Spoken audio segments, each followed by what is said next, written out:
Assalamualaikum warahmatullahi wabarakatuh. Perkenalkan, nama saya Muhammad Zaki Lutfi. NIM saya 1090825 315. Saya dari kelas S1 IF 1301. Di sini saya akan menjelaskan tentang sholatnya baik, maka perilakunya pun baik, dari mata kuliah Agama Islam dengan dosen pengampu Ibu Rashidah Nur Azizah. Baik, berikut adalah materi dari tema sholatnya baik, maka perilakunya pun baik. Latar belakang. Sholat merupakan tiang agama dan ibadah utama dalam Islam yang memiliki peran penting dalam membentuk akhlak dan kepribadian seseorang. Pepatah latar belakang sholatnya baik maka perilakunya pun baik menunjukkan bahwa kualitas sholat seseorang mencerminkan perilaku dan sikapnya dalam kehidupan sehari-hari.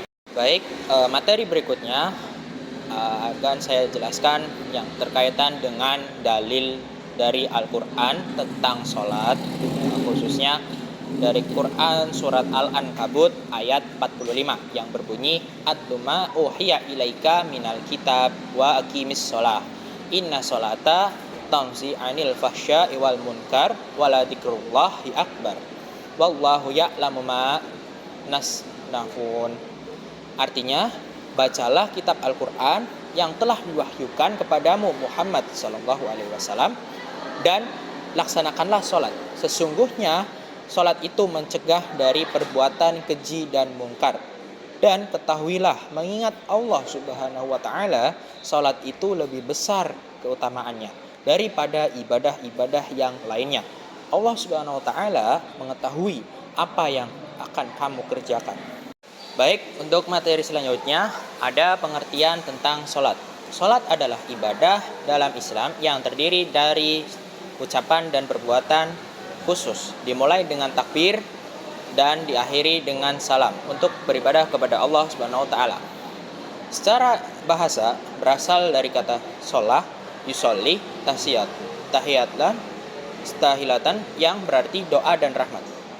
Secara istilah, ibadah yang memiliki isyarat dan rukun tertentu dimulai dengan takbiratul ihram dan diakhiri dengan salam. Salat merupakan tiang agama dan rukun Islam kedua setelah syahadat.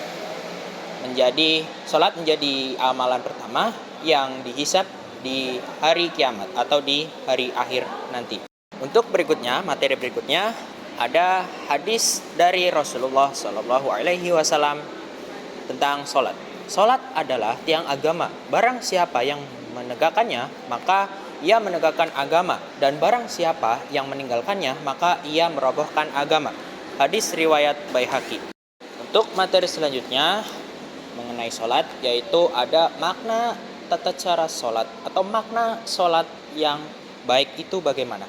Di sini akan dijelaskan.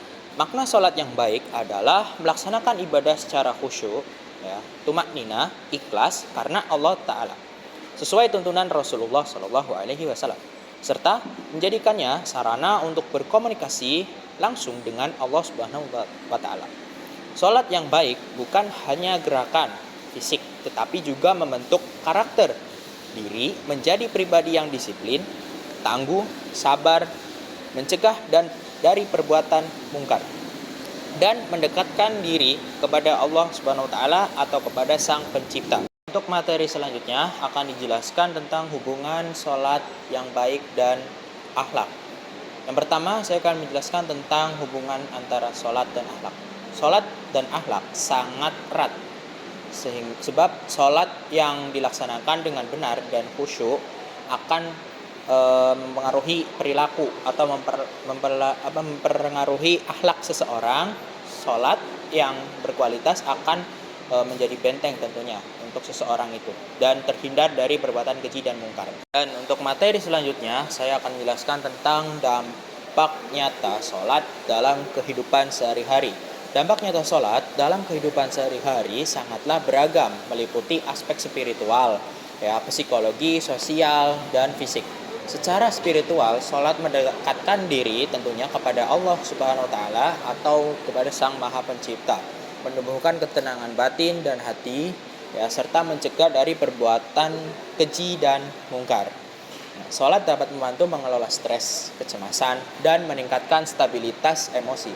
Dampak fisik sholat ini antara lainnya adalah gerakan yang dapat meningkatkan fleksibilitas sendi. Di sini saya akan memberikan contoh ya, contoh sholat atau contoh di lingkungan kampus. Misalnya, mahasiswa yang menjaga sholat biasanya menunjukkan perilaku yang positif pastinya di lingkungan kampus ataupun lingkungan sekitarnya.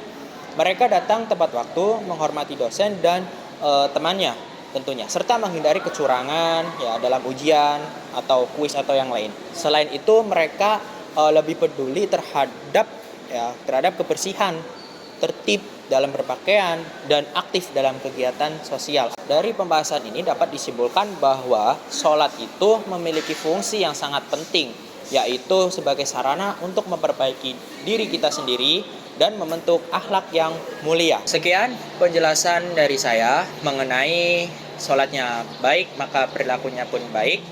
Kurang lebihnya mohon maaf apabila ada salah kata. Wassalamualaikum warahmatullahi wabarakatuh.